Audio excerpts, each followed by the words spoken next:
ในที่สุดบ่าวอาทิตย์อายุน้อยเดือนกาฟาทุกคนหรือว่า FC เนาะ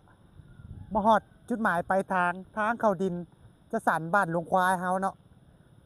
ตัวนี้แม่นทางเข้ามาจากทางใหญ่เนาะเข้ามาเพียง200 เมตรเท่านั้นพี่น้องเข้ามาเราจะมีลายลักษณ์อักษรเป็นกำแพงเนาะและเป็นทางเข้าดินเฮาเด้อพี่น้องทางตัวนี้แม่นขึ้นกับบ้านหลวงควายเด้อเนาะทางตัวนี้เป็นบ้านเป็นห้อมหนึ่งของบ้านหลวงควายเนาะมาพี่น้อง เป่าอาทิตย์อายุน้อยจะพาเข้าไปเบิ่งดินในเลยไปกันเด้ย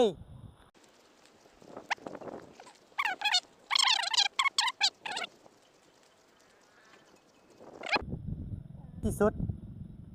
บ่าวอาทิตย์อายุน้อยเดือนกับฟาร์มฮอดดินจัดสรรของเฮาแล้วนี้ตัวนี้เป็นดินจัดสรรเฮาเนาะเฮาเริ่มต้นขายเป็นส่วนทางหลังเป็น350,000เด้อขึ้นมาเป็น400,000ส่วนทางไหน450,000เนาะจ่ายก่อนเพียง5 ล้านกีบเท่านั้นพี่น้องส่วนที่เหลือผ่อนยาวไป2 ปีพี่ดอกเบี้ยเนาะส่วนนี้เฮามีโปรโมชั่นให้จ่ายก่อน5 ล้านแล้วก็ผ่อนยาวไป24 เดือนคือกันกับ2 ปีหั่นแหละพี่น้องงามๆเลยฟ้ามาจำมาจองเด้อ